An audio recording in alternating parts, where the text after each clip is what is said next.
it is important to understand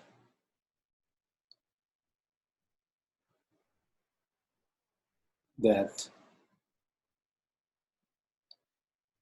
what is being spoken about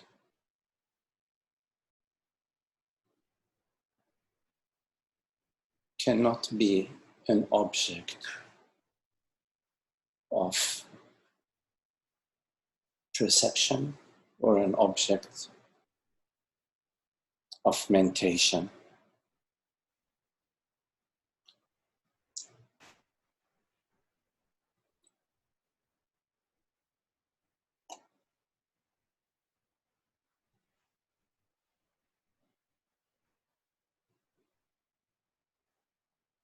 Whatever you perceive and whatever you conceive, whatever appears to you as a perception, as a thought, as a memory, as a feeling,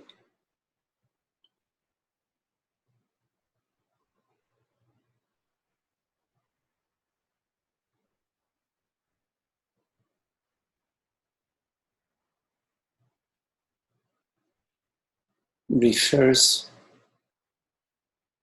not to itself,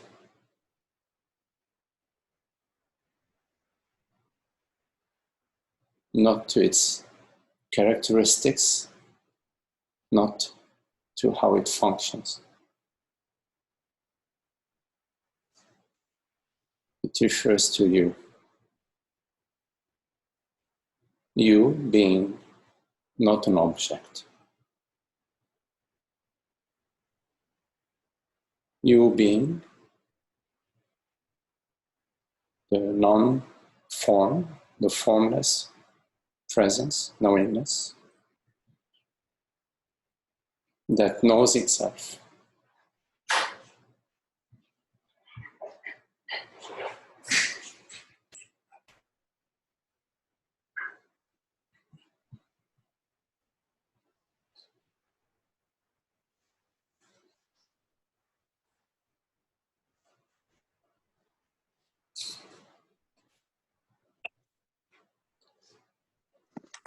The mind is conditioned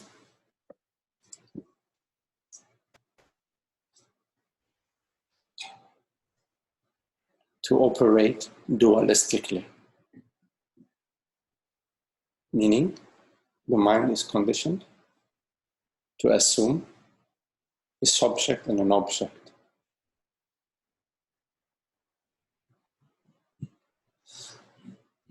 So from the get-go, it separates. From the get-go, it assumes and downloads the me feeling, me being the subject, and separates the object.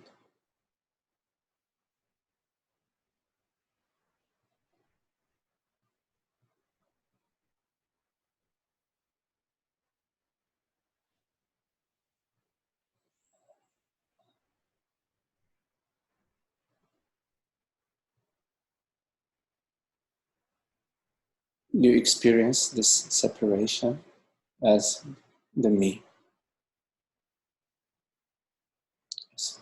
Thoughts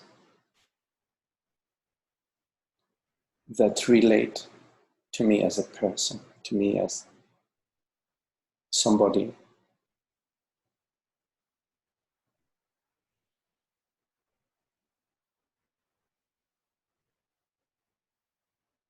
And the impression of time and movement, which is a thought impression that also is felt.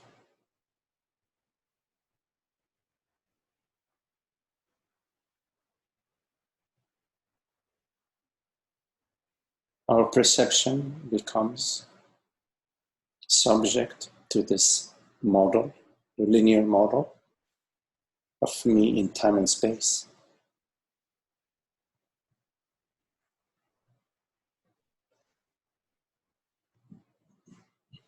And so the impression of birth and death accompanies you in your waking state, in your dream state.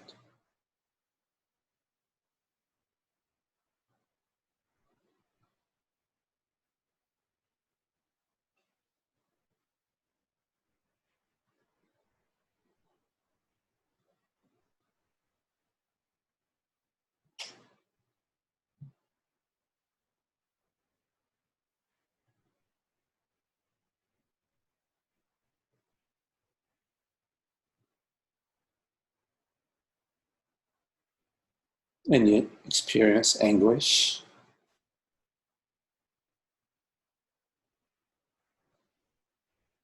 a certain insufficiency and incapacity.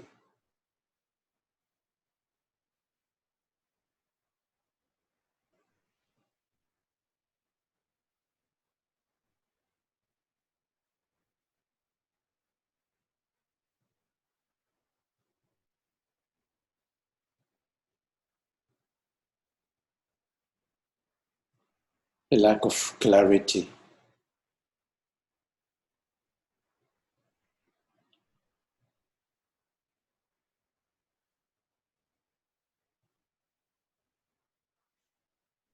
And of course, despair and hope, regret.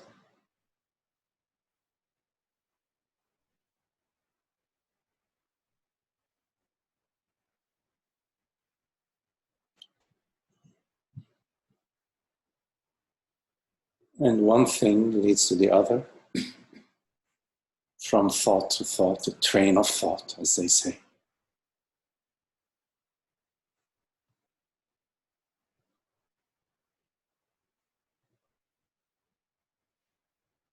And this internal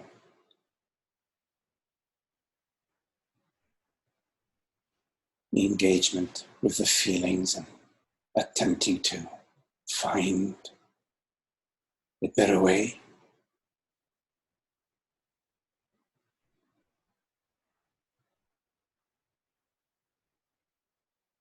And somehow it escapes us that it's a bubble of thought, a bubble with series of thoughts.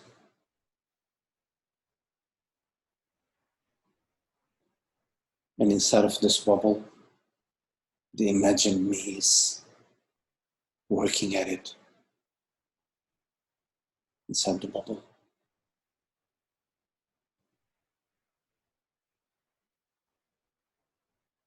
But in this moment of being presence,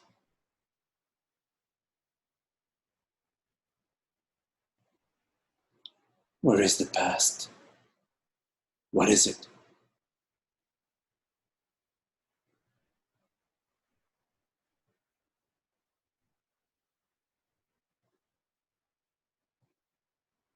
What am I? In the absence of a thought and a memory and a story, what am I? In the absence of time, in the absence of yesterday and tomorrow, what am I right now? What is it? What is it that looks? What is it that perceives?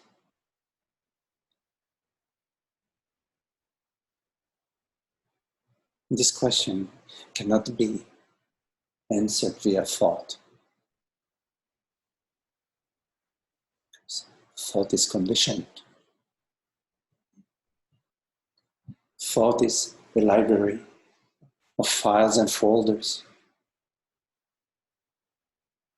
learned stuff.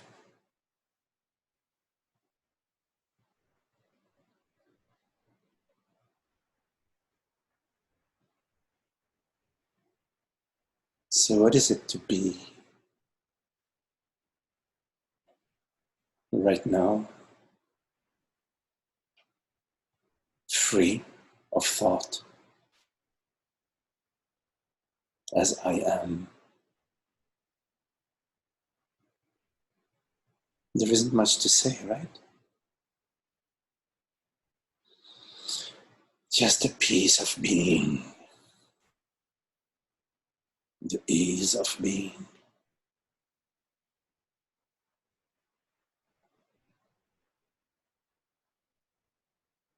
If thought may arise, it's possible. I would love to keep that. And in that moment, some I, some me, some bundle of memory, story, the me story, the I, somebody somehow appears as the wind of thought. I would love to hold on to that. And that wind is gone. Then the bird lands at the bird feeder.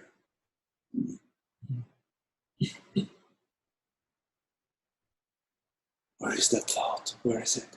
That thought. And the sensation in the body.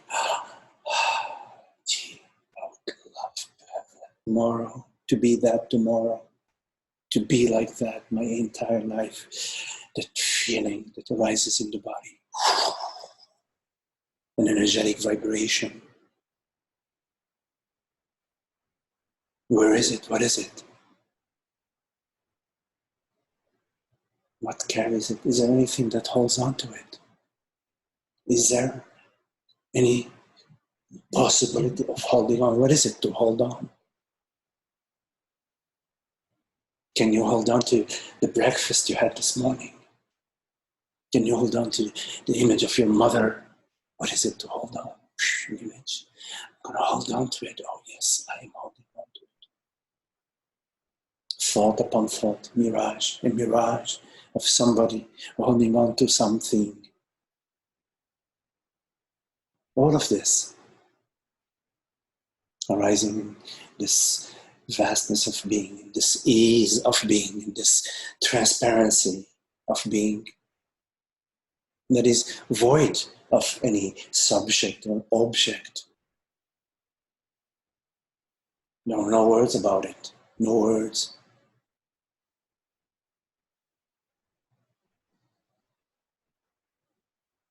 Yet it's undeniable. This wordless. How can we speak of it? We say presence. We say beingness. Sometimes we say that which is unborn. Cannot think of it. Mind can only think of objects of limited forms, thoughts, limited forms.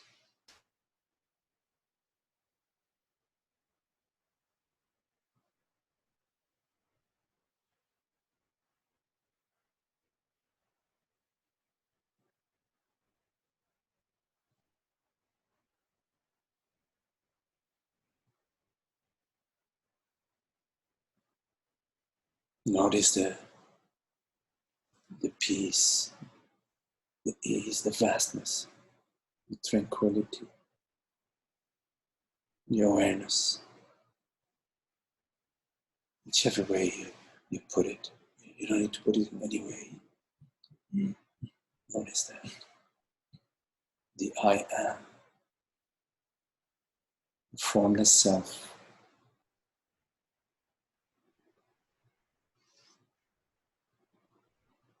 And then the I thought arises.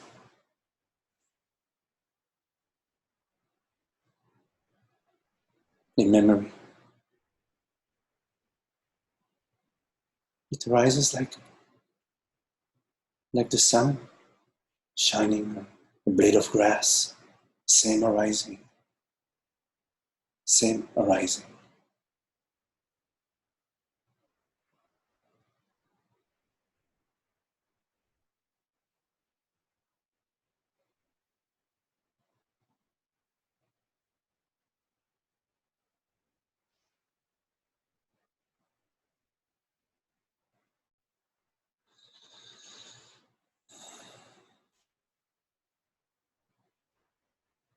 We imagine a physical reality.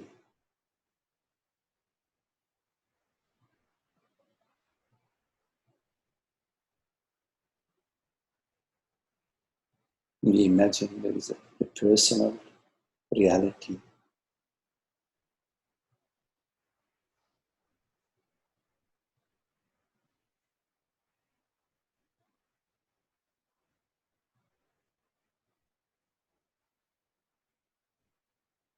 If it's a reality, it needs no protection, yes? Reality needs no protection, yes?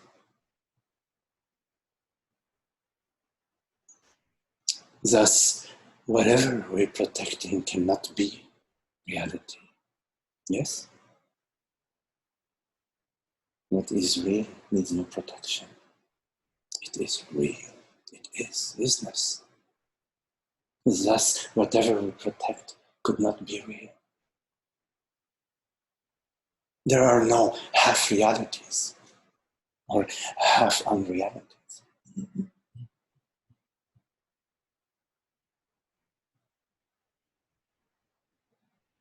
Whatever we are protecting, whatever we're defending, cannot be real.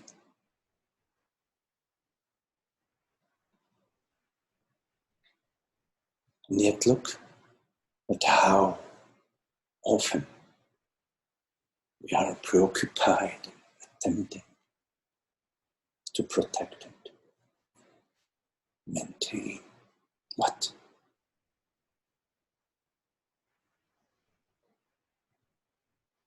Some future me, a future situation, an image. That's better. That's better. That's the way it should be, or that's the way I feel that it is going to be okay. And so the entire organism gets engaged. Yeah, let me find a way there. Let me figure it out. I can figure the way to get there. So, wow. Wow. To not get firing in the brain, body, breath, pumped.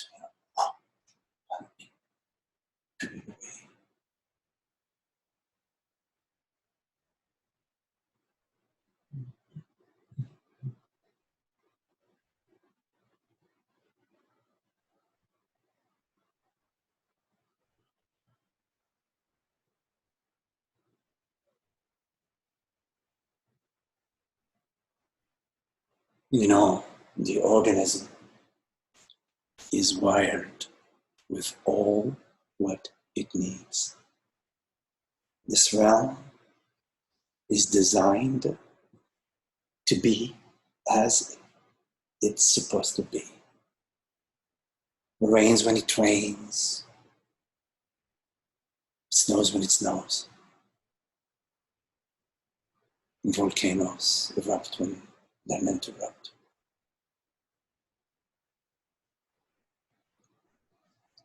Somehow, there is a chlorophyll in the sun and the chlorophyll and the oxygen and the atmosphere. Somehow, this organism and various organisms breathe, or some don't, function differently.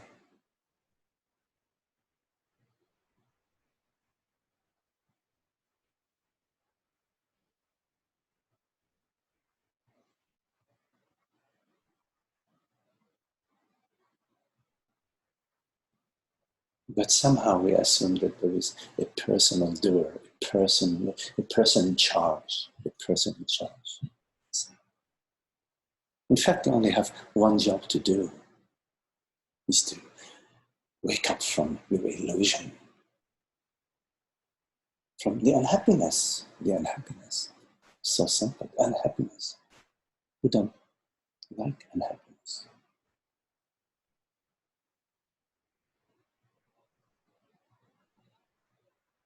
And yet we argue, we fight, we resist, we want this way, that way.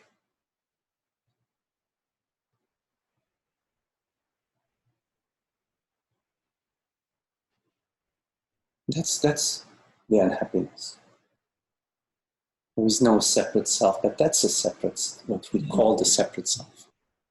This current resistance right now, Boom. That's the separate self. Right now, in that moment, says, no, it shouldn't be this way. Outside of that, what is what? Outside of that, what is what? That not completely. Something's still nagging at me. Something is nagging at me, nagging me. What is it? It's very interesting. It's very interesting when something is nagging at me. It's very interesting. So wow, what is it? What is it? Interesting. What is it? You know? So I look, I ask myself, I investigate. What is it? What is the problem? So it's fascinating. It's an inquiry. Fascinating. You know? You know, when we were kids, we used to play hide and go seek, you know. Is that hide and go seek? Wow, where are they hiding? You know, where is my little sister or my brother hiding? You know? It's so fascinating. We used to play games we used to play in the forest, and when I was in boarding school, we used to go into the forest because the school was around a big forest, and they had these games where we split into two, into the blue camp and the red camp, and they had the flag, and the red flag and the blue flag, and we had to find out in the forest where was the flag and capture it. Or a lot of rules about it. It was fascinating. We loved it. We say. And here it's really beautiful because we can investigate right here. We don't need to go anywhere. I mean, it's not central, it's more direct. What's the issue? What is the problem?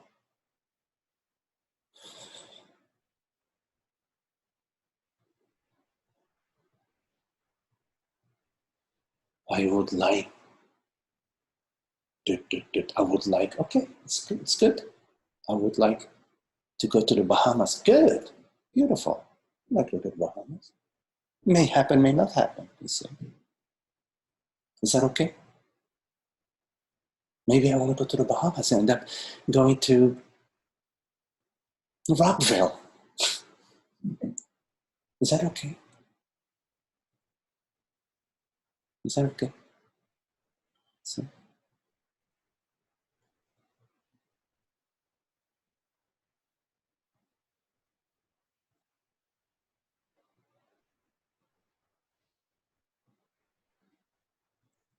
why not? Hmm?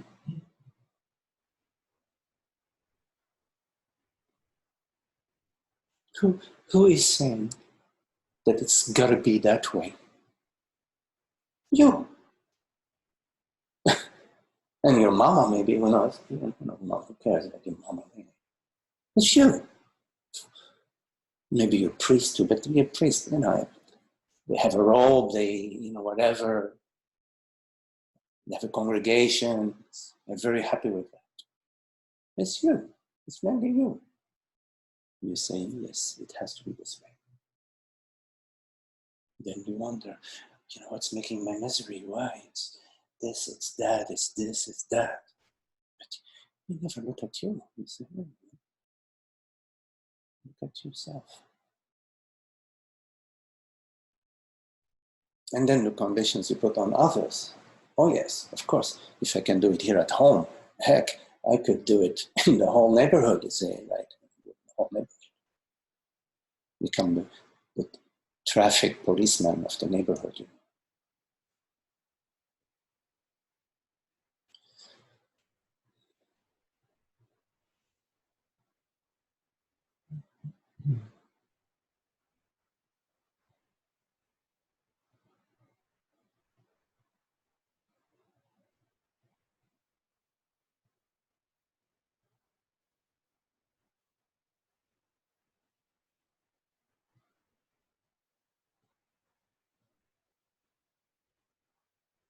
We live with the bag is a bag. We carry a bag over our shoulder. It's full of stuff. And every step we take, we're carrying this 200 pounds of stuff. That's important. It's very important. That's very important for our happiness tomorrow. See, you have to look at that. What is it? What is it that you're carrying along with you? Beliefs, conditions.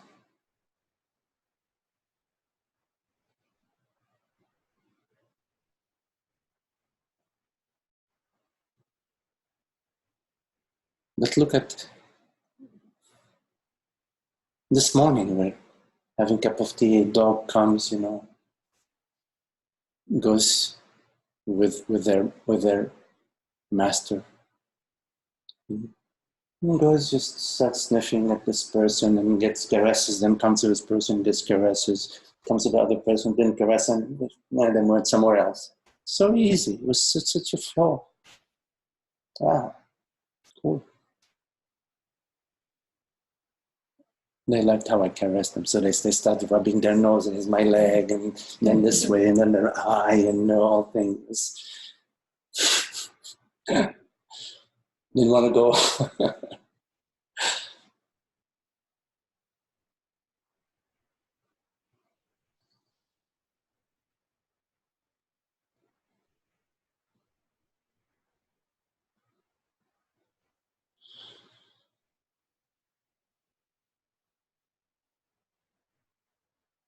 Every problem that you have refers to you, the problem maker,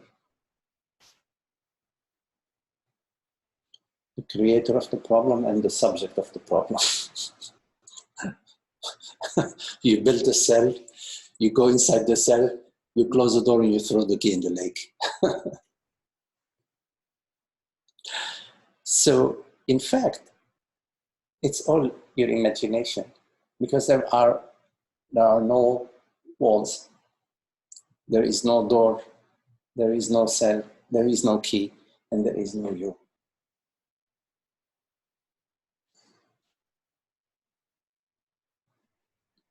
Because if you look at the me, outside of awareness, which has no owner, the me only arises as a thought or a memory or a sensation.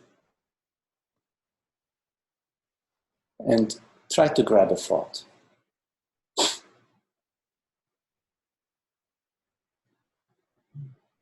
Or a sensation, or a story. Yeah, of course, you can write it in a book and say, okay, hey, here is the story. You can to read it. But it's still, grab the words in the book. The words in the book, the story. What are they? Little drawings, little black ink drawings on a white piece of paper. That's the story. 99.9% white paper with some drawings on it, with some little things, lying like this and like that. So that's my story. You see. And we feel it. Oh, he did that. Oh, he did that. She's no good, you see. So many times I've told her, I've told her, but she just doesn't get it, you see. Then I flip the page. Now I'm at page 12, you see. There's 450 pages, I'm at page 12, you see.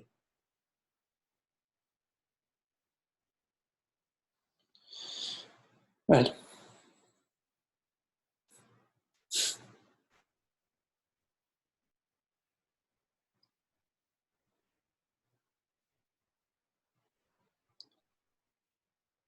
so I have a question from Rashmi, but I will come to that a little later, Rashmi. I know you're not actually, you're working today, but this meeting is being recorded and you could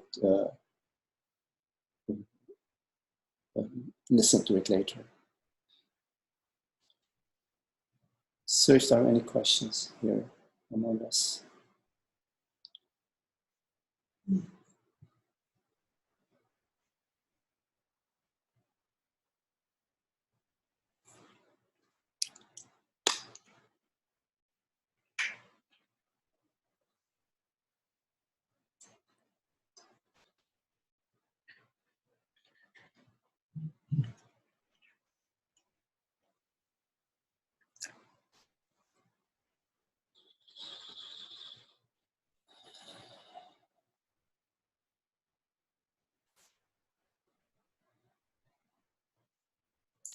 is holy. I remember there was a talk I was listening to that was older, one of your recent satsangs, but you talked about being able to be in touch with the stillness, even in the midst of busyness. Yes, yes, being in touch with the stillness in the middle of the busyness.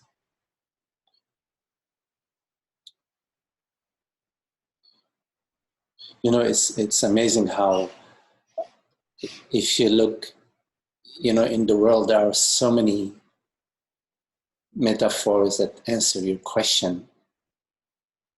Like you peel the onion, you peel the onion, and at some point there is just nothing, right? Or there is the storm. They say at the eye of the storm. At the eye of the storm, there is no movement. Or if you look at, you know, the atom, and they look closer at the atom, they find that, in fact, the closer they get in looking at it, the more they find the nothing. But of course, you know, physicists cannot just, you know, say I found nothing. So there are models and theories about something that we don't know what it is, you see, dark matter or something.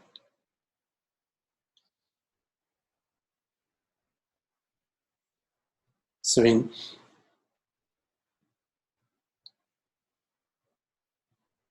in our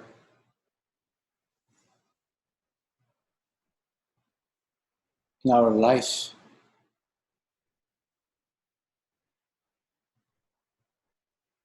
we are subject to the wind, the conditions, the situations, the elements, how our partner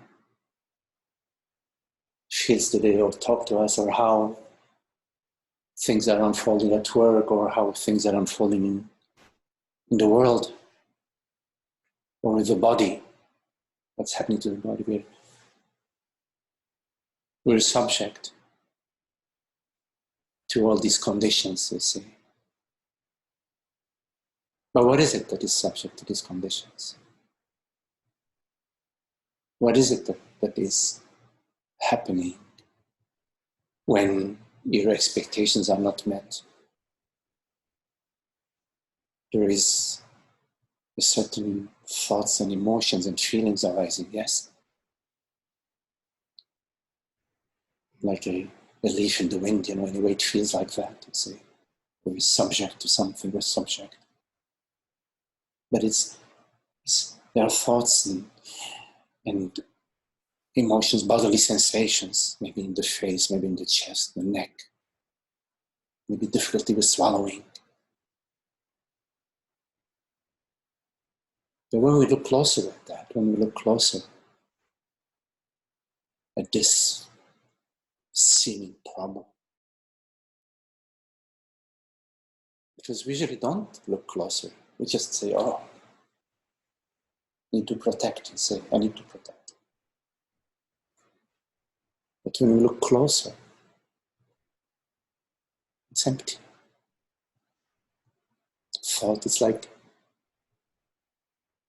the mist and the sensation. When you get close to it, when you look at it really closely, open into it, you don't find it. You just find the looking. The looking. So,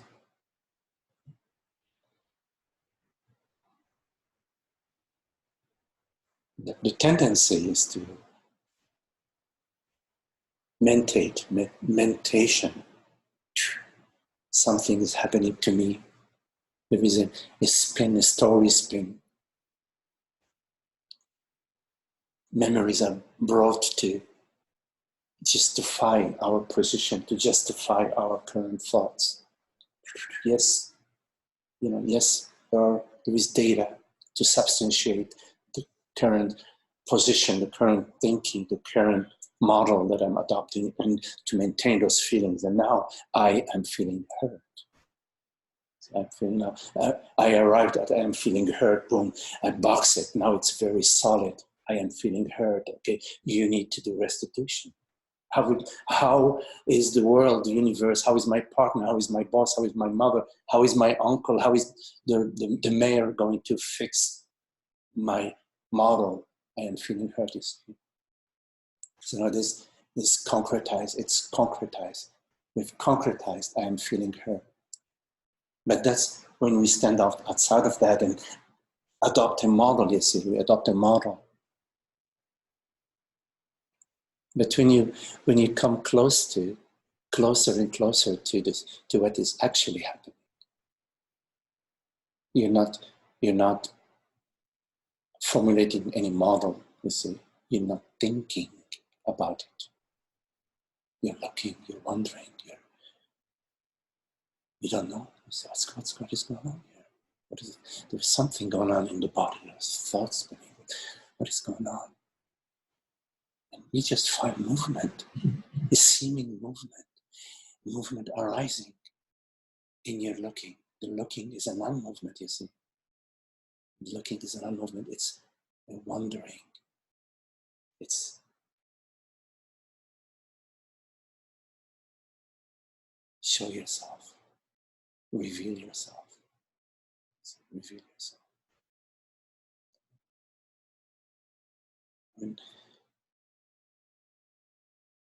When we are living the me story, you see, when we're living the me story, it's like this game. I know when we were kids used to play this game, like there is a stick, you have a stick in your hand, there's another stick on the floor, but it's not like a straight stick, it has a little shape to it. And you strike it in a way, and when you strike it, it sort of flips up in the air, and then you hit it. You hit it, and it lands somewhere, and then you go there, you flip it, now it fell, it came down a different position, or a different angle. Once you hit it, now it flips that, you hit it again. And so you just go on playing that. Well, anyways, I know it's not a Western game. It's a little boy's game. But you get the idea. We, as a separate self, as a me, we have already formulated a model. We're starting with a downstream position. I am this person and not you, and not you, and not you. You can hurt me or you can be good to me, etc. Same with the world. The world is external to me, it can hurt me or not. I have identified with the body-mind, you see. When there is this identification, then there is constant seeking, protecting, defending, justifying, blaming, adjusting, etc. So the peace in the midst of this activity is overlooked. There is no peace when the only model that's operating is the me in the world model. Now, what is overlooked when this model is functioning is that, in fact, there is a screen, there is the peace of being.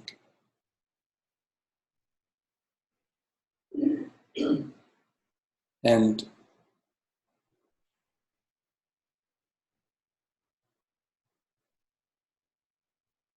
in the teaching, in the sharing, we point to that. We point to that which is not a download. All stories are download. That which is not a story is not a download. That which is not a form, which is not made up of this or that, is not a download. And in your current experience, because there is only this current experience, in fact, even the memory of this morning would be a current thought or a current image that will arise to you right now, if it does arise. So in your experience,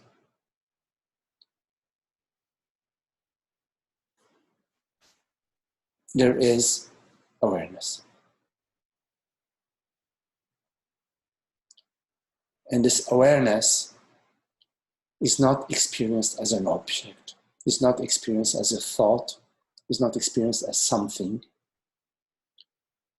It's only known as I am, and I am aware when you look in that direction. The you that looks in that direction is consciousness itself, awareness itself. Awareness itself hears itself,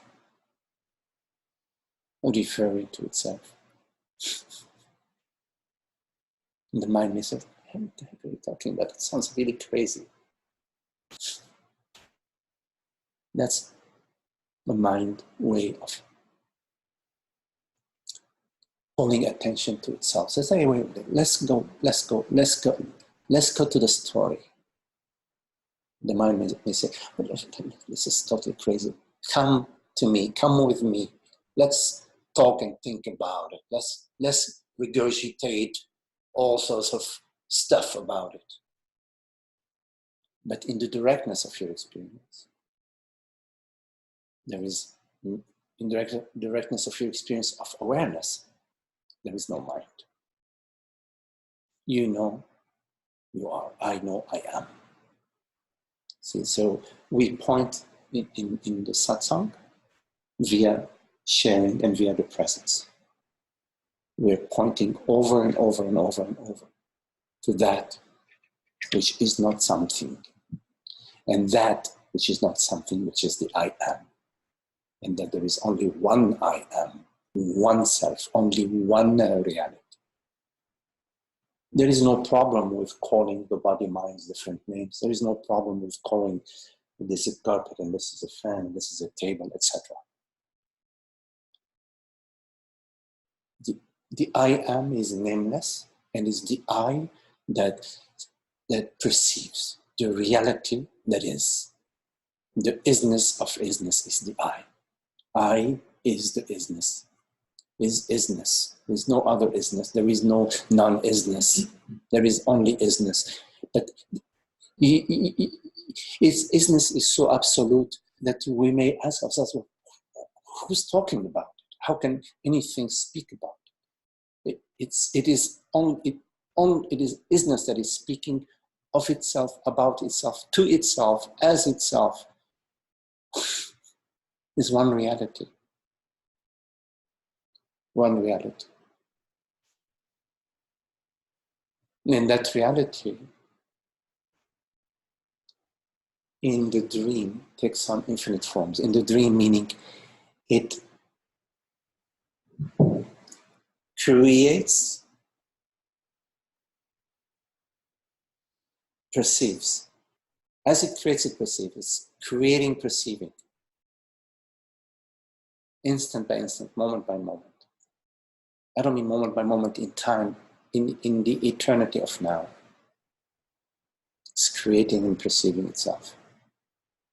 And it also creates the me in time. Oh, which is a thought. The thought of some yesterday or tomorrow. In fact, there is no yesterday or tomorrow, it's just a sensation. Yesterday and tomorrow is a contraction.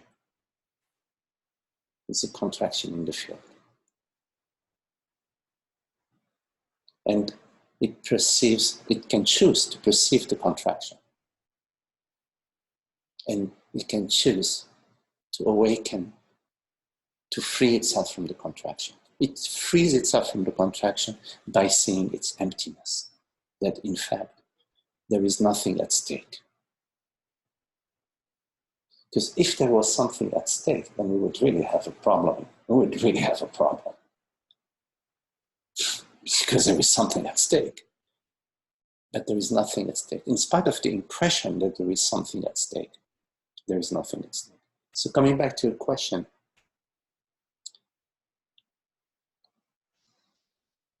in your contemplation, you will find that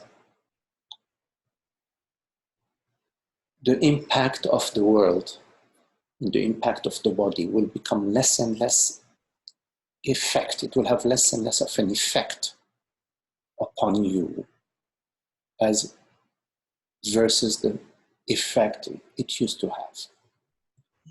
You will find yourself less and less disturbed by situations, by events. And you will find that the glimpses of peace, the glimpses of happiness that you used to have in the past are now not glimpses, but more of a longer duration, let's say, and more stable. While in ignorance, we experience happiness sporadically, which is a peace of being. In wisdom, we experience unhappiness sporadically, on occasion. On occasion, there is a contraction. So,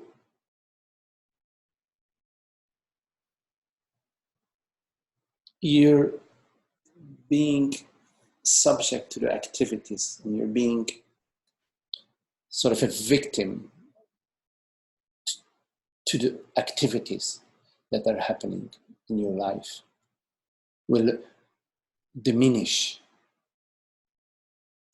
as you know yourself in a more established way, as that transparency of being, as the presence.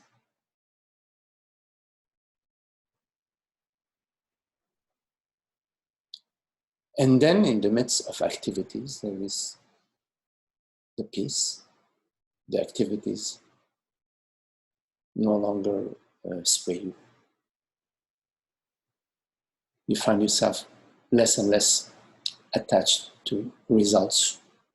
You're open to all sorts of things. You're open to, I don't know, learning to play the piano. You may end up learning with a clarinet. I don't know what else. So you're still engaged in a way on the outside, but on the inside there is a freedom. So your happiness that used to depend on the activities and the way the results are of them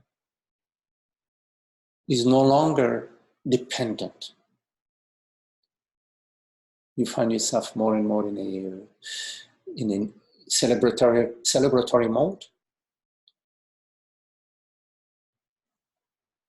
and in a contemplative, in the peace.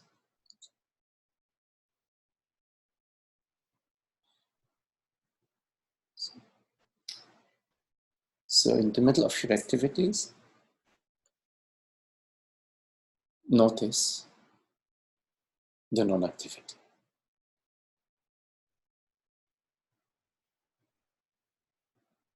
There is a seeming activity on the surface, but at the core, there is no activity. Just what you're saying there is so important. But in the midst of all this activity, there's really nothing happening inside. And I'm just wondering if that also has to do with not caring. Not caring, no. You see, you could say that you're open to whichever way the wind may take things, may move things. It's not about caring, you apply yourself. For example, you work hard to save some funds to pay the piano teacher, if you know you want to pay the piano teacher. So you care about that. And you have the piano teacher in mind. He's great, you've studied his performance. He's a great teacher, did all the reviews about him or her, a great teacher. You save the money, and then that teacher moves to Canada. Right? Moves to Canada. And you cannot move to Canada because of your condition, your situation. So, although you applied yourself, say, oh, well, the universe is saying, that I'm going to use these funds there is a great clarinet teacher 2 blocks away from me. I met them at the supermarket 2-3 weeks ago, which would be synchronistic, because there is more and more synchronicity as you are more and more as consciousness. And you realize, oh, wait a minute, interesting. It's a nice person. I enjoy chatting with them, and they said, hey, be in touch with that. I'm going to try that. And you may end up going to the clarinet teacher and starting to the clarinet, and you will find that the clarinet teacher tells you about this friend of theirs who raises pure breed chihuahuas, and you've always wanted the chihuahua, and you end up not learning the clarinet, but you have the chihuahua. You see? Right, you see? So, right? And you're happy. It's about happiness. You're happy. You're happy. So I wouldn't use the term not caring. I would say that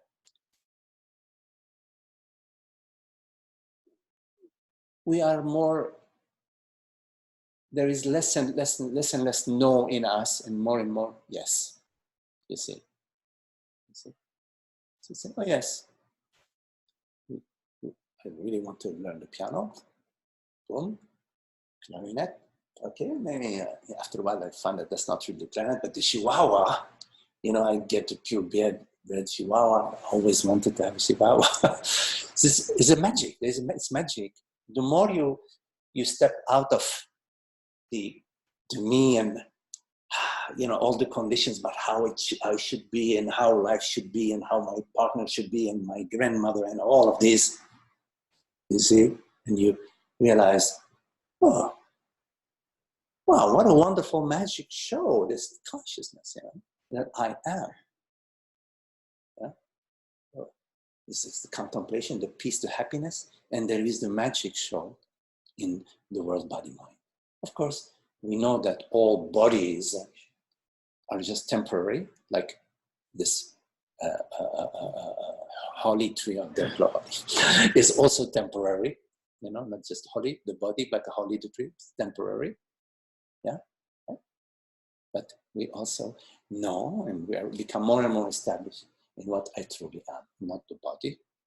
The body, I am that aware presence, that not a form, not an object, nothing that you can burn, that you can cut, that you can hurt, that you can break, that you can bury 6 feet under.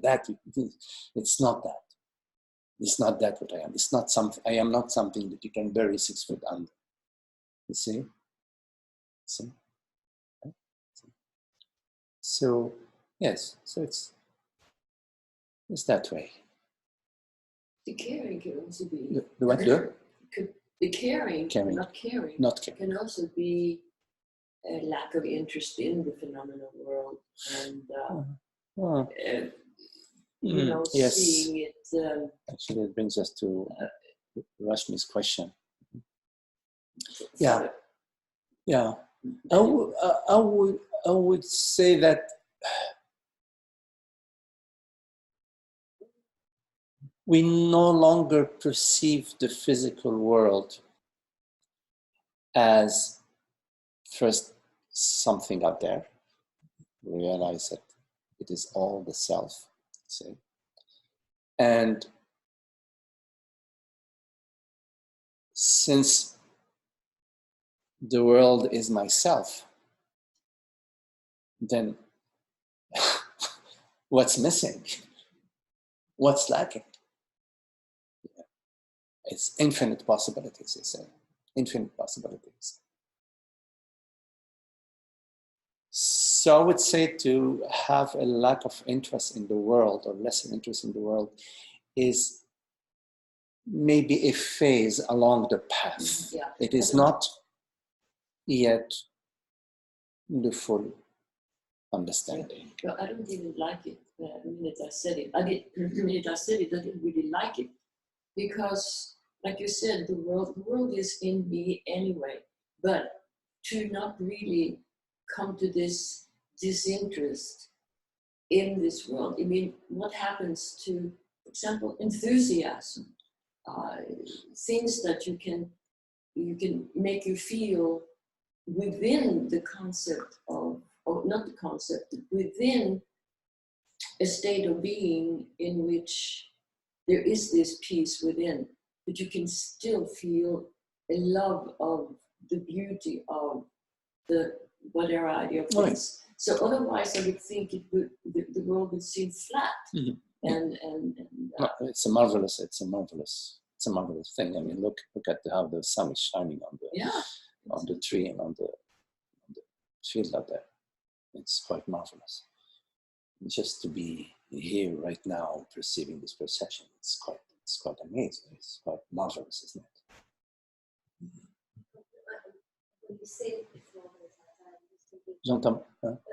When you say it's marvelous outside, I'm thinking, all we do when we think we are the needs, shrinking ourselves. Yes. Shrinking, right? Yes. As a,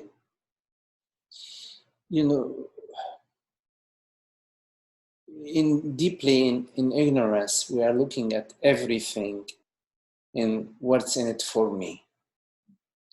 And what can safeguard me, what can improve me, what can better me could be also my tribe or my family or me and my partner or me and my party, whatever, whichever way the me is defined via thoughts and feelings. And whenever you believe the thought that the I is some form of entity, whether it's the body-mind, a particular body-mind, or a tribe, or whatever, whichever way. Whenever you believe, you give credence to that thought, you're going to experience a sense of limitation. Because there is going to be tribe A and then tribe B. Tribe A controls the hill, but tribe B is by the river. They have the water. You see? So we have an issue here. Tribe B is growing more than my tribe. Soon they're going to eat all the corn and nothing will be left for my tribe, etc. And in your contemplation, you are not looking at what thought is saying truth is or reality is. You come to understand that a thought cannot define what is, cannot speak to what is, because a thought is an object that appears to you. And any object that appears to you is not knowing. Knowingness belongs to you, not to what appears. So a thought, whatever a thought says, is ignorance in the perspective of speaking about reality. But of course, the thought that says, hey, listen, New York City is 300 miles from here, I'm not talking about functional thought. Talking about thought that speak about what is. And thought, it's always going to speak relatively about what is. It's going to say, well, that's right, that's wrong, that's better, that's worse. It's going to speak divisively, because behind the thought, there is a benefactor. There is a personal interest, and the personal interest is because there is not, in fact, no person. It's just the belief that we give to that thought. And what is it that gives this belief? There's only one reality. It is consciousness. And since consciousness does not believe in anything, all beliefs are false. They're just a dream. You know, like in your night dream, you may be sleeping and dreaming that you are in 5 different locations at the same time. It's possible. But it's not, none of it is real. None of it is true. So in the contemplation, there is the discrimination that you need to develop between what is false and what is real. And there's a very simple rule of thumb. What is real absolutely. Absolutely.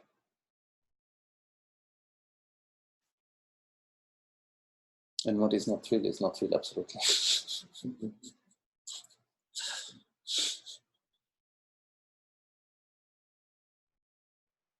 Julian. So something that I've been noticing is that discomfort is really powerful.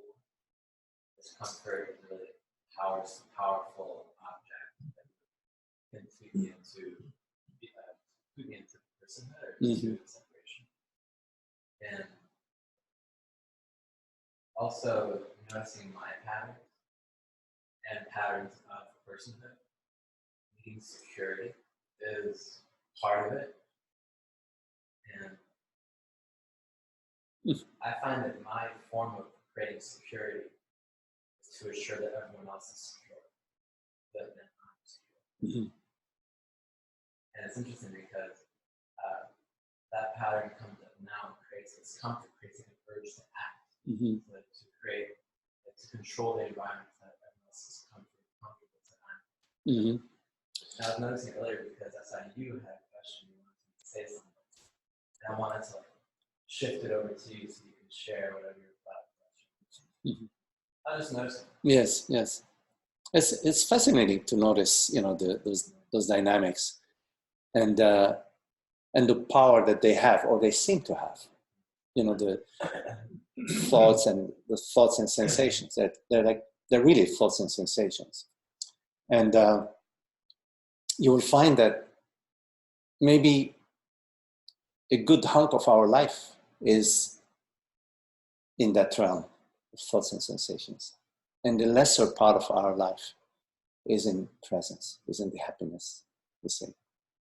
And one may wonder, wait a minute, you know, it's skewed. It would make sense that the majority part of our life is the happiness. And every now and then a little concern, you see. Now,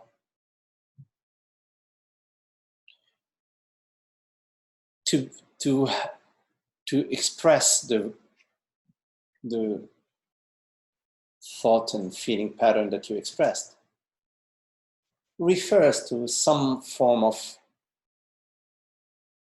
conditions that have somehow aligned themselves, you know, for you in your life, things with your parents, friends, teachers, who God knows what, you know, that have somehow conditioned this body-mind to be within these dynamics. Wherever you put them, you take this body-mind in different situations, they will have concern about those other people being safe and secure, etc. Safety and security, and you said the discomfort, you know, the discomfort. Now, but discomfort, you see, the thing about discomfort is that the bulk of the discomfort is resistance. Because we could lose a leg, and okay, we'll accept it. We'll lose 2 legs and accept it. But if you're resisting, then you're going to be feeling I'm not talking about physical discomfort, but you're going to be feeling that psychological discomfort. Physical discomfort has to do with the body-mind. We all experience that. If you sit for too much during the day, you're going to feel some physical discomfort in your back or your knees or whatever. So that's very simple. But we're talking about the psychological discomfort. It has to do with resistance. And we resist because we have some beliefs that we need to resist. And we don't resist just because we are stupid.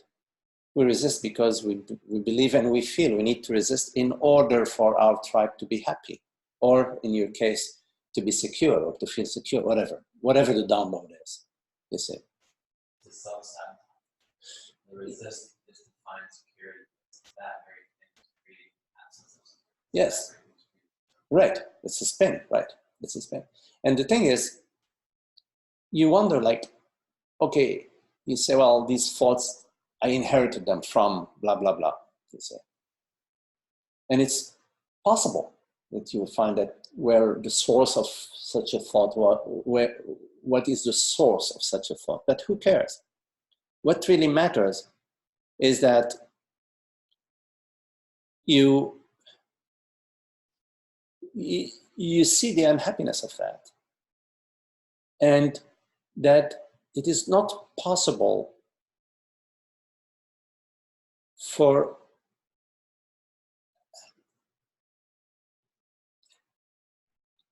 to start from unhappiness and arrive at happiness.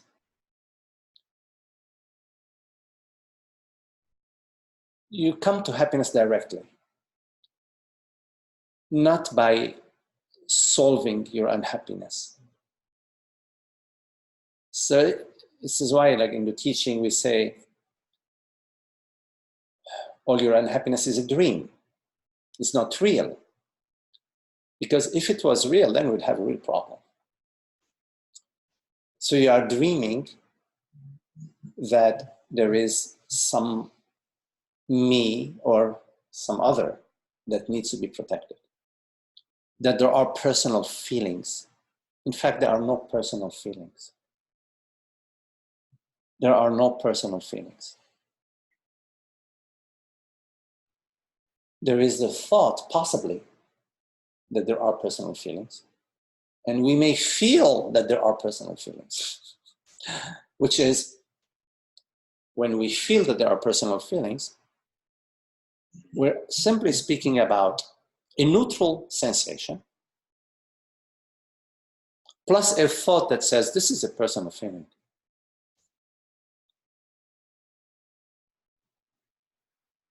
Because all sensations are neutral, and all feelings are made up of neutral sensation plus the me thought.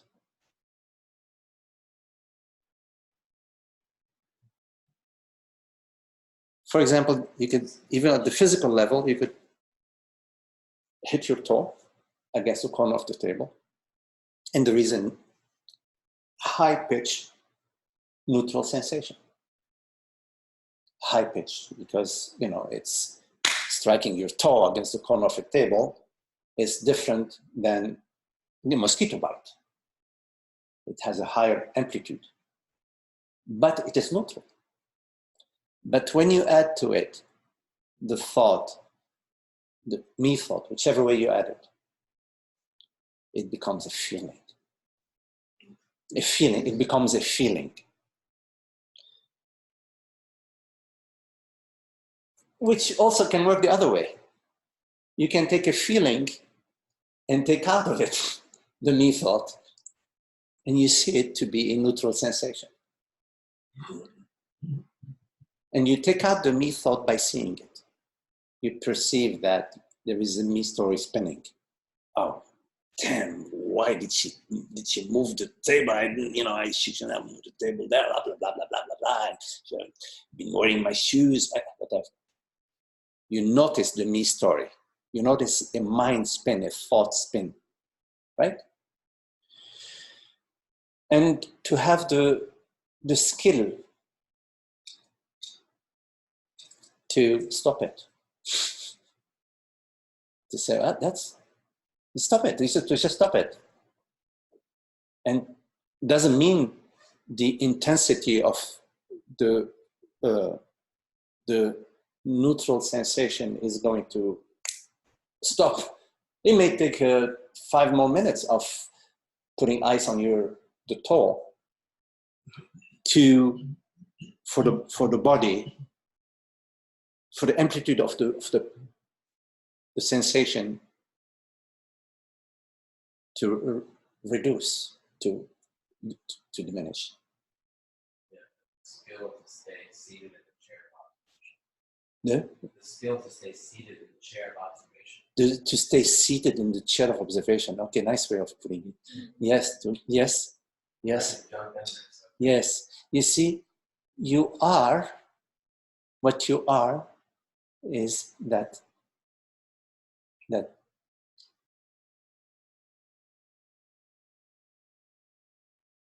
space, the spaciousness of awareness. And that's always seated in the chair of observation. It's full of various images.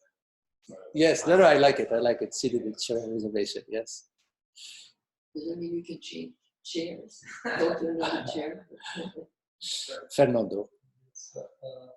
You mentioned some minutes ago that wisdom can experience unhappiness. Unhappiness. Yeah, and but at the same time, we know that consciousness is the source of happiness. Yes. Can you clarify that? Yes, yes. In fact,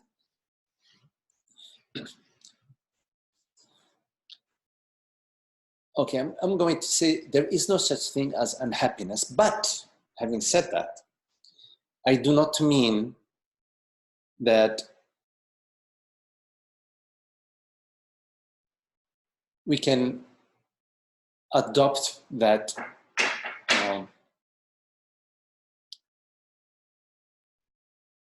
as the new model, period. In fact,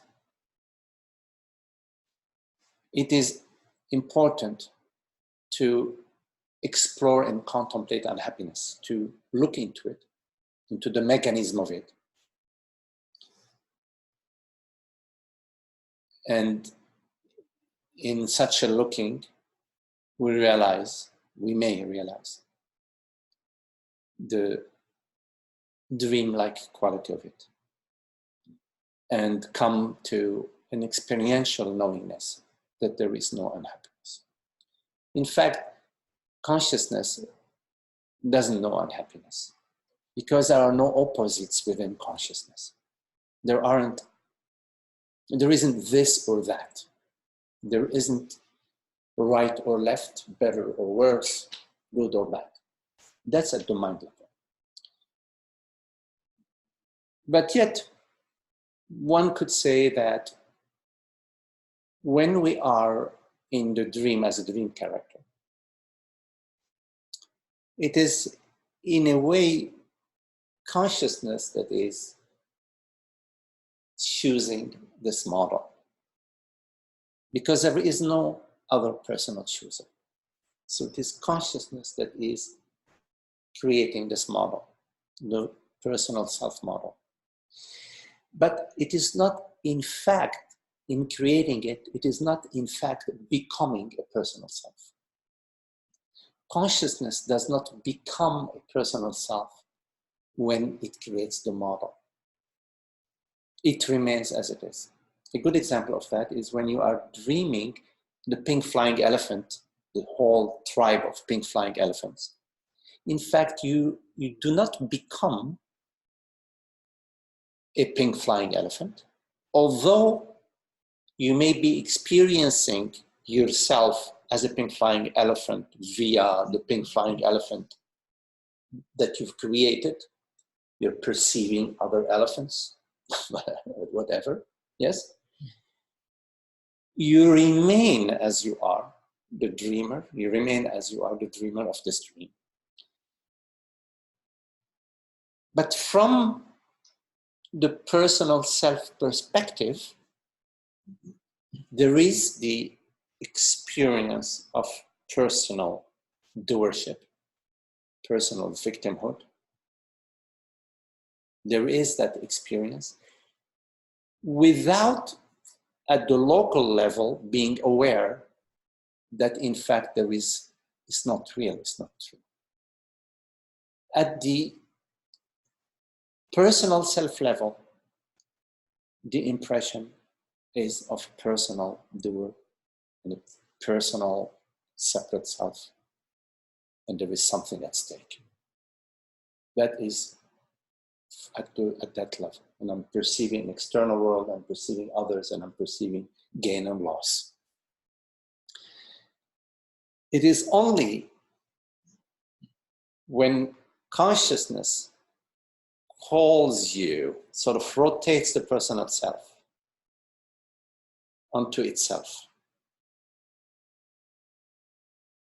that at that moment there is sort of a jerk, a glimpse, and there is a hiccup in your model. There is a hiccup in your model. You are at that moment getting a glimpse of your true nature as the dreamer of this dream. You return to the personal self, and then you turn your face away from your true nature. But because you've had a glimpse of your true nature, you can no longer remain as you were before, fixated upon that, upon the external world. Something is calling you now from within to turn again, to turn again, and to turn again. And in that process, your glimpses of your true nature cease to be a glimpse. And you know yourself as the self. And there is still the body-mind impression remaining, your latent aspect of the body-mind. But within the dream now, there is the tribe of pink flying elephant, but there is, among the pink flying elephants, there is a pink flying elephant, seemingly, a pink flying elephant, that speaks the Dharma, that speaks to the tribe about the vision that they had. And some of the tribe become interested because they've also recognized what is being spoken. But yes, coming back to your question, yes. Unhappiness is not, happiness and unhappiness are, that dichotomy does not exist in consciousness. Consciousness is absolute happiness, absolute beingness, absolute. Pardon? Happiness. Unhappiness yes. comes from the mind, yeah. but not from consciousness. Yes. So it is only upon the creation of that model, the personal self model, which is a model that there is experience of unhappiness. And so here we are contemplating that unhappiness is a model that we have, somehow we say yes to. We say yes to it whenever we adopt the position of being a mortal body-mind. Whenever we assume that we are a body-mind born in time and space, we are adopting this model, we're experiencing unhappiness unknowingly. And so we need to develop within us this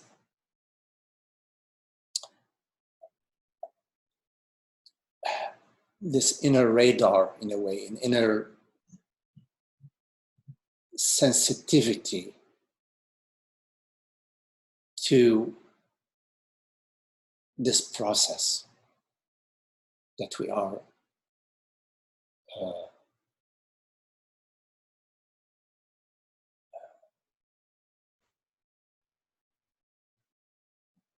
that creates the model that we are living according to it.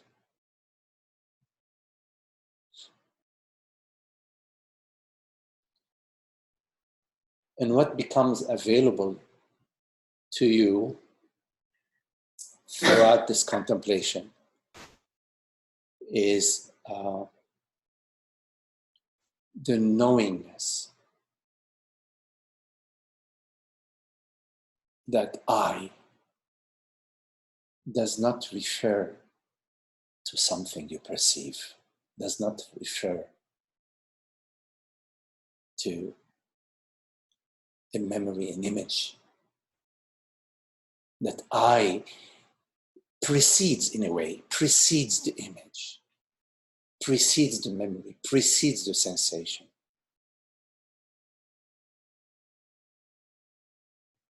That I refers to reality that has no name, no form, no time, no birth, no death, no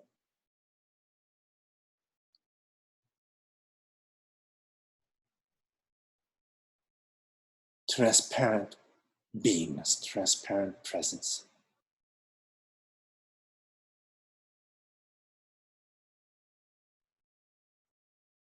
I have a very concrete question, talking about being detached from what is going on. Yes. Because you don't want to have the feeling of anger, you don't want to deal with that. Yes. It's like when you see it's a reality, what's going on in the southern border. Yes. Kids in cages or everybody are saying. How do you deal with that? Because my reaction immediately is like I feel very angry. I feel a lot of resentment. And yes. How do you deal with that? Right. Yes, yes, and there are all sorts of abuses going on right now in different countries and different places in the world, and even among our community.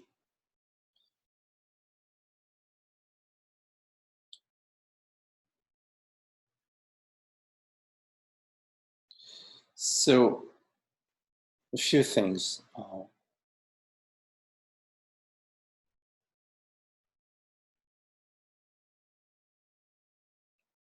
So there are like different levels at which things are happening, let's say.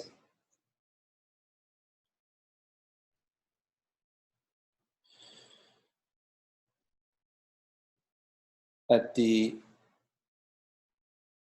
relative level, in this waking dream, there is ignorance, there is identity, personal identity, mine and yours. Yours is better than mine. I would like to do what I can to get something as good as you, or maybe I can get together with some of my friends and take what you have, That we know that's going on in the mind. We can see it. We can see it within ourselves, the forces within us of good and bad, of evil and goodness. We can feel these battles within us, which are the battles of the me. That to protect myself, I may hurt somebody else. I can see that tendency. It may be there, and so I'm fighting against it. I say, no, that's not how I want to be. See? But there isn't that complete clarity. It's an inner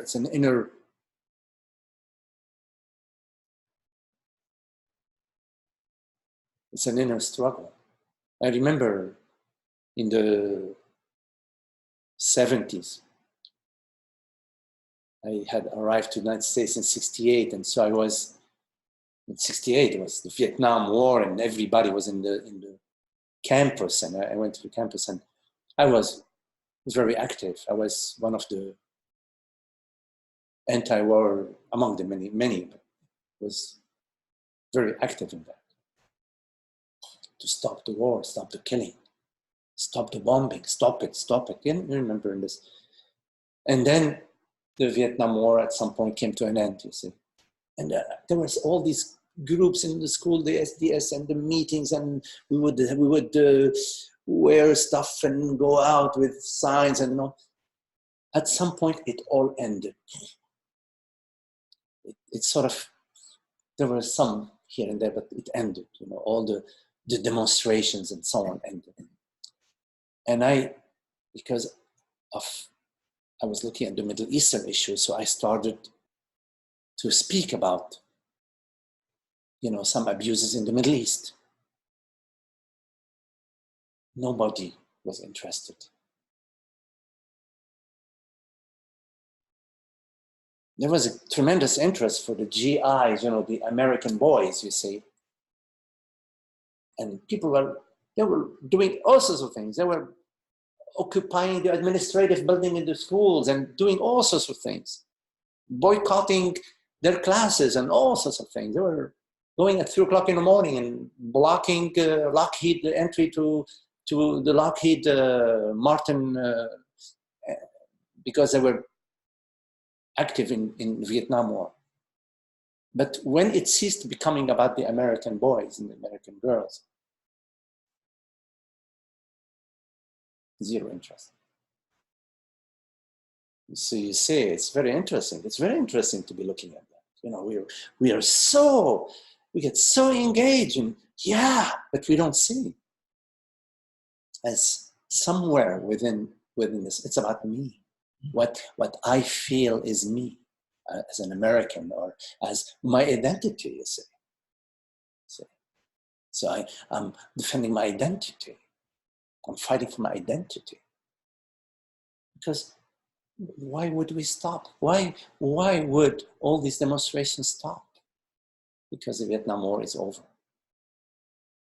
There are so many other things happening that the American government is part of. It's very active, and you know, we know that. So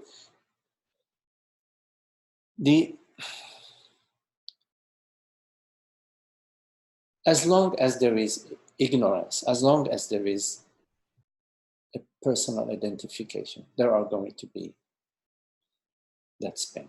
Not just to do what's happening in Venezuela and Nicaragua, etc., but the animals. You look at the animals.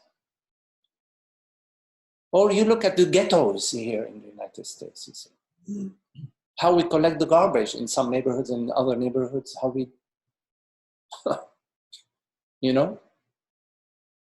So we get all worked out about, oh my God, you know, it's something is happening in my neighboring country, you say.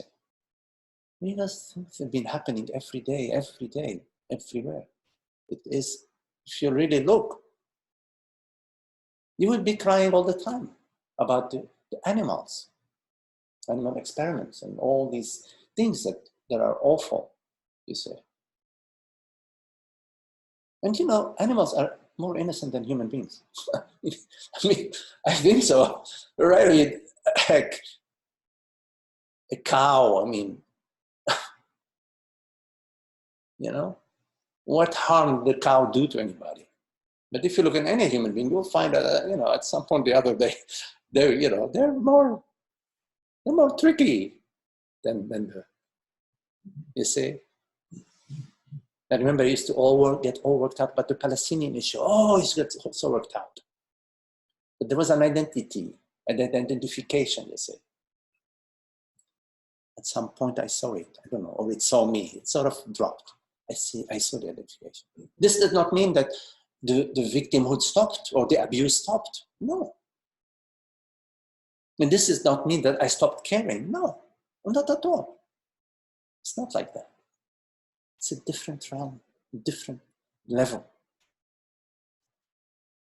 At the level of ignorance, there is only one remedy, the end of ignorance. You cannot end the ignorance out there.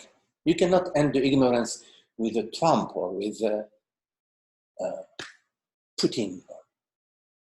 You can end the ignorance with yourself, you say, with yourself. There is no other way. Of course, I am not saying that there aren't some things that can ease people's suffering. You know, world famine, and we try to help with whatever way we can. The abuse of animals. We are vegetarian. You know, we don't eat meat. We do various things. We don't buy the furs and we don't wear it, etc. This does not mean there aren't in the dream some things we could do. But to get like worked out in a way, you see, that refers to some form of identity, confusing yourself, being missing the point. You see. The point is about ignorance. Is me and not you. Me is body, mind. Me as a person, you see. You cannot awaken somebody else, but you could share, like we're sharing here. How you live is really what matters. You live in a way that we are more and more living as consciousness. And that has impact, infinite impact in the entire realm, because there are no separation, you see. There's no separation. A thought of love, an act of love has infinite impact. But greatest love is awakening to truth, you see. You recognize yourself. Self is not a personal recognition, you see. It's a recognizing the self eternal, which is completely impersonal, universal, you see. So you actually are contemplating the self on behalf of everybody, because there is no personal contemplation. You see. Contemplation is a download from God. It's God that is contemplating through you. You see. It is God's contemplation. You see. So God doesn't contemplate on behalf of herself. She contemplates on behalf of everything. So that's really taking it at heart. Really, as a truth lover, you take that at heart. You say, yes, day and night I will contemplate the self. Contemplate, what am I truly? What is the reality of my experience? And beware when I'm contemplating my body, my money, my life, my neighbor, my cousin, my son, my daughter, my grandmother, my father, my bank account, my partner. You're contemplating the impermanent. What's the point? Tomorrow a comet hits the earth, and all the problems in Venezuela, Nicaragua, Africa are solved. All the problems are solved. Right? No more inequity. There is the equity of meteoric event. Huge meteor hits the earth. 50 billion years later, there is a little cell that's forming in the water, somewhere in a little puddle of water. Nobody knows what Earth is. Well, maybe within that cell there is a premonition that there is new Earth. Universal wisdom within the cell, yes. With, of course, the dream, the earth dream, the dream of the galaxies, the galactic dream. You see, we dream galaxies. We are dreaming galaxies. We are dreaming others. When you look at what the other, who the other is, where is the other? In your experience right now, you look at where is the other, what is the other? In your experience right now, yeah? The other is your very self, right? In your experience, you're only experiencing the other as yourself, you see, as yourself. So you help the other as yourself, within yourself, you help the other. Within yourself, the true help. All the rest is politics. Even when you dress it with best lipstick and best perfume, it's politics. Even World Aid and, you know, stopping the hunger in the world is politics. It's politics because the personal self is everywhere, hidden, wearing a really beautiful, you know, thing, you know. Peace now, you know, peace now. Have you peace, man? Peace. We want peace. We want peace. We want peace. Okay. See, I was doing that. You see, my peace, not your peace. My peace, not your peace. Still me and you. See. There is much more to say about that, but we're running out of time. But I wanted to say more about that. I wanted to say more. But we can talk about this again. I know we're out of time, but I promised that I would answer Rashmi's question. So I'm going to take this time to answer this question, which relates to some of the questions we discussed here. Dear Magdi, so hello Rashmi. I have been trying to contemplate being impersonal, universal consciousness. Beautiful. This is very important contemplation, Rashmi. What am I truly? The I refers to presence. The I does not refer to any download, does not refer to anything. It precedes thingness. So yes, I have been trying to contemplate being impersonal, universal consciousness. Yes. You also said we are managers of our personal lives. Yes, I did say something of that sort. When I identify as universal consciousness, I lose interest in looking out for my personal self.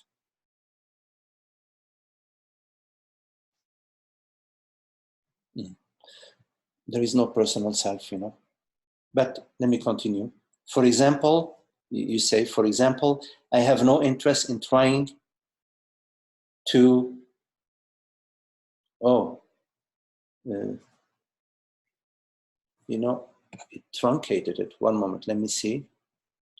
I can read it here. It truncated it.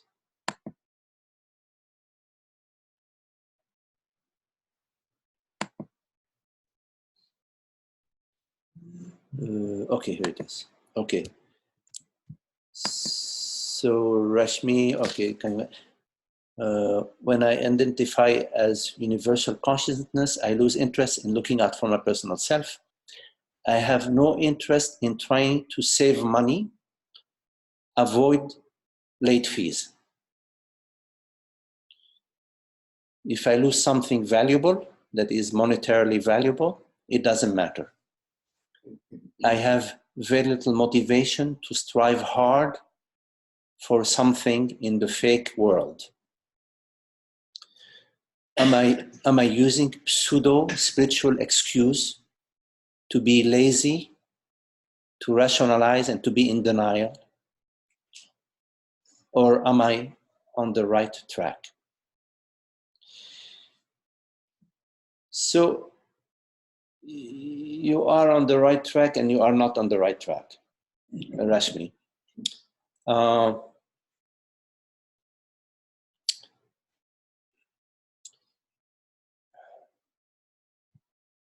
You know, in the relative plane, in this waking dream, if you want to go to a retreat in whatever, you have to save some money, and you have to plan your time in order to be able to go to the retreat. Or if you have some plan to do a purchase, you need the money to purchase whatever you're interested in purchasing.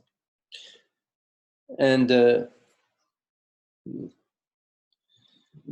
so, and if you lose something valuable, it doesn't matter.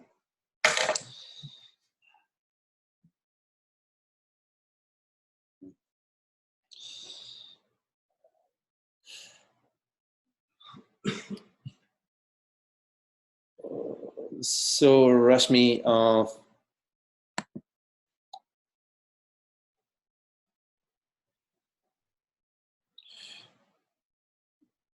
placing your contemplation of consciousness on the front burner is a very good thing. But if you neglect, if you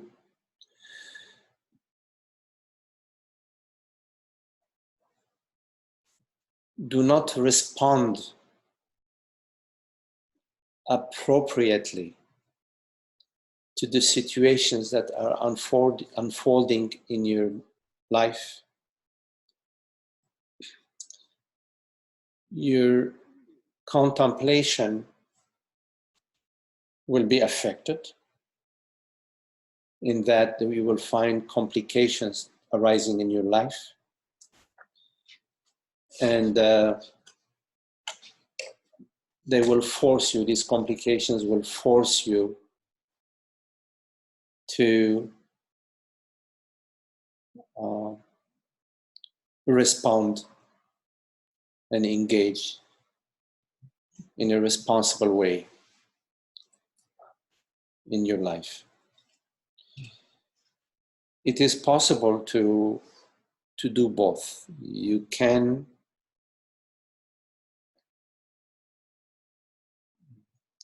be contemplating the self and also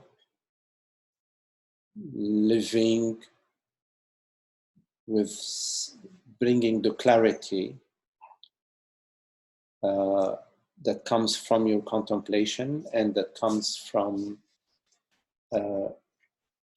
seeing clearly how things are unfolding for you. You can do both. If you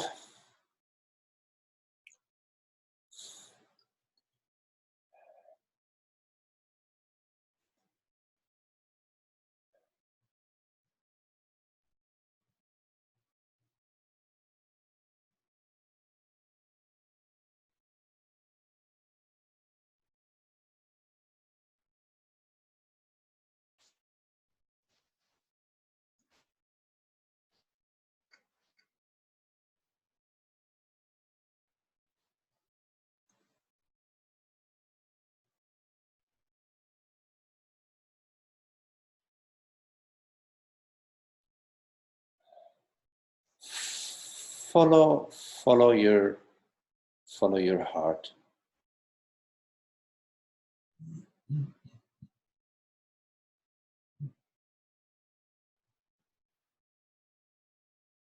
What is important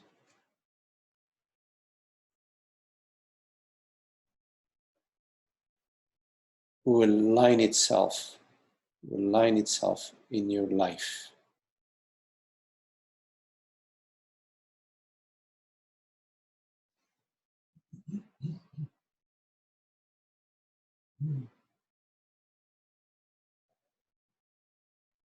Just be careful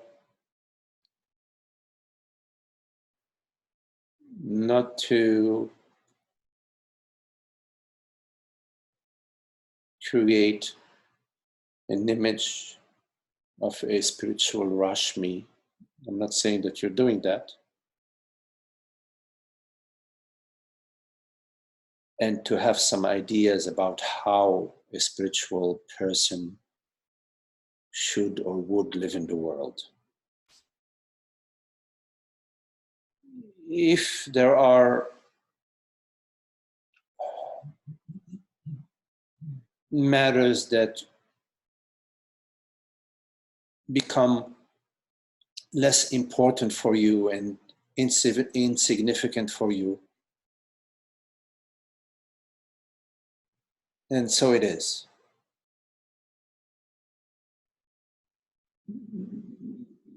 You can drop them, and in fact, they will drop off their own, on their own.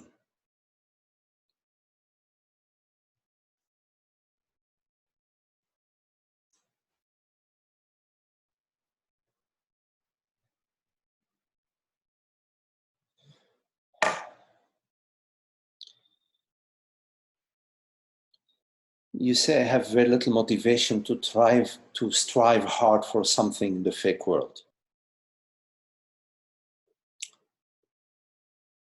The only thing that is fake in the world is the belief that you are Rashmi, that I refers to the body-mind. The world is an arena for awakening, and it's also an arena for celebration and for contemplation. The only fake thing about it is the belief that I is the mortal self. And in terms of striving hard, yeah, I don't like that too. I don't like striving hard. Yeah, I think that striving hard is a download, and it refers to some sense of urgency. I think it's a good thing for that striving hard to drop. And you're asking if it's an excuse to be, if you're being lazy or rationalizing, or you're in denial. I don't think so. Yeah. I don't think that you're, that this is an excuse to be lazy. I've met you. I know you. I didn't detect at all that you are lazy. I found you to actually be very engaging and very loving, and I didn't get that sense of you. No. And sometimes if we are lazy, it's okay, to be a little lazy. So what? I mean, not a big deal. This whole thing about to be an achiever and to be of course, and when you're working for somebody else, you do your best at work to provide the services that you've been engaged to provide. And when you are contemplating how to live dharmically, then you don't cut corner. You don't try to get away with anything. You are fair. You're fair to yourself, and you're fair to your employer.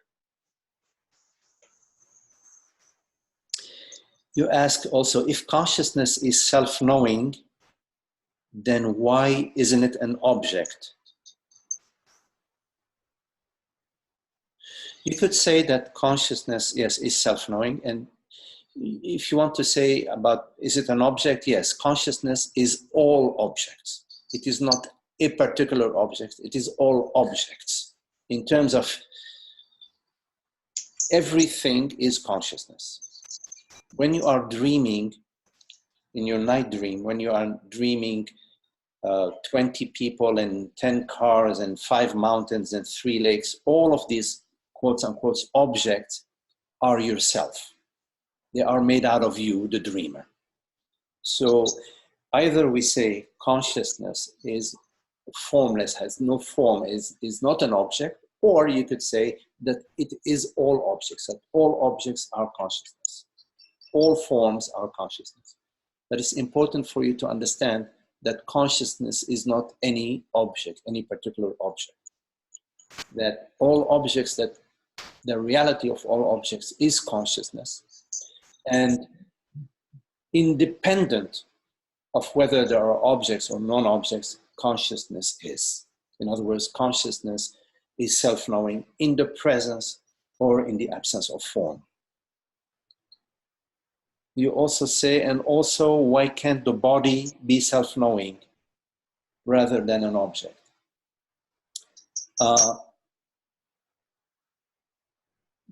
The body is self-knowing only as consciousness. In other words, the true body is universal consciousness. But if you're referring to a particular body, then you're referring to a particular mind form, because the particular body is a particular mind form.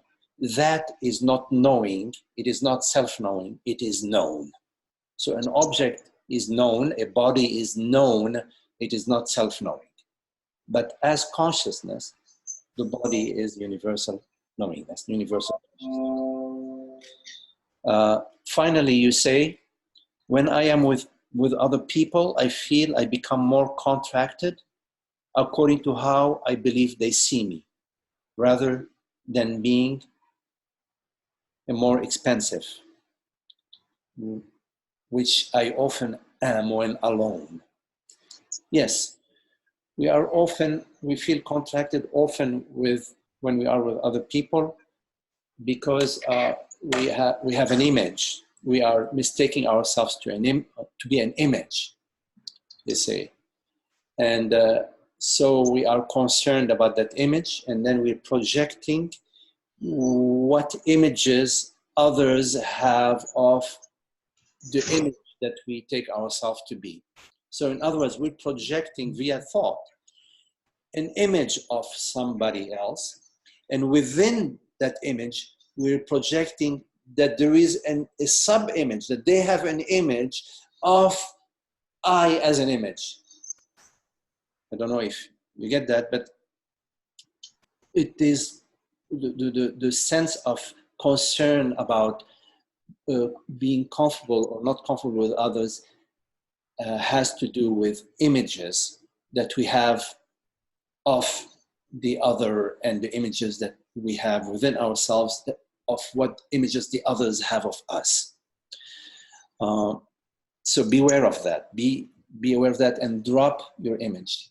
The question you need to look at when you are with others is it possible, or what is it to be fresh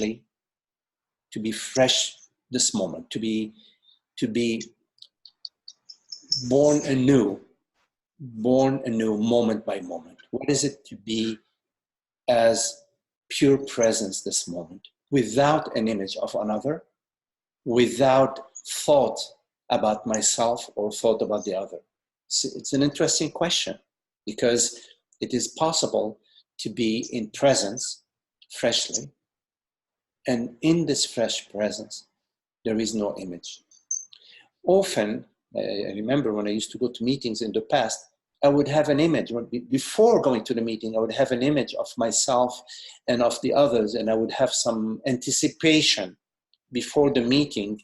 And I realized over time that this was a mental process, which of course had also a feeling process within it, that I was experiencing. And that, in fact, when that is absent, there is just being with the other as myself. Try looking at the others as teeny tiny babies, okay? Teeny tiny babies. They're in adult bodies, okay? You know, they may be presidents of, the president of AT&T, but it's a teeny tiny baby in a, and this baby knows nothing. They know nothing. They know nothing about themselves. They know nothing. They're like baby. So you say, hello, how are you? You say, hi, I'm good. How are you? Good, good, good. No. And then you take it from there. You stay fresh every moment. Do not try to sell any image, to defend your image. You see, I go to meetings with people, big contracts I make with them, and you know, I don't care which way it's going to go. I don't care. I don't care if it's going to be yes, you got the $3 million contract, or no.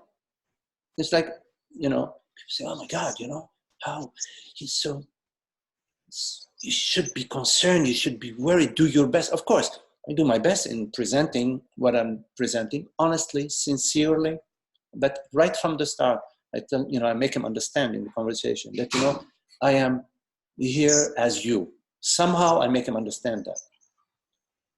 Because it's business negotiation. The way I do it is I tell people, you know what? I believe in win-win for everybody. I don't believe in winning over you or you winning over me. And everybody understands that because somehow it makes sense, you see. So beware of the fears that we experience sometimes is because of those images. We are trying to protect something. We feel that something is at stake. We feel that we must, things must go this way. And you know, I remember in the past experiencing making a decision out of fear, out of concern. I made a decision and I lived a year and a half to regret it. I got the contract and I was really happy when I got the contract. I lived a year and a half to regret it because I made the decision out of fear. And when you're making a decision out of fear, you don't make the right decision. You don't make the right decision. Out of fear, meaning there is an image, there is an idea about me tomorrow. What's going to happen to me tomorrow if ... So finally, you say, do other people's view of us affect our energy and experience? That's an interesting question. When you are in a room with people and there is a lot of personal judgments and personal, maybe not within yourself, but in the room, it is possible, and I would say it is very likely that you will experience that. Some of that, or experience that to a certain extent. And it's very interesting to notice that two things. Often when we're experiencing a contraction that is just coming from just the space, we personalize it. In other words, we say, oh, I am feeling this way, so there is something I'm doing wrong. There's something that I need to fix because I'm feeling this way. It could be that you're just picking up a cosmic energy, you see. In fact, all your personal experiences, all your personal contractions, all your personal discomfort is impersonal. It's cosmic. It has nothing to do with the personal self or the personal you, because there is no personal you. So that's a good thing to look at, to contemplate that everything that seems to be personal is in fact impersonal. And so yes, if it is impersonal, then it belongs to the cosmic field. And others who are judging you or judging themselves in that room, they're not doing it themselves. The cosmic field is doing that through them and through you. Okay. Thank you all. Very lovely to be with you. Okay, George and Kelly and Namaste. Thank you all. This by the way, is being recorded and I will post it on YouTube in a couple of days. Thank you. Okay, see you. Okay. Okay. Okay. Okay.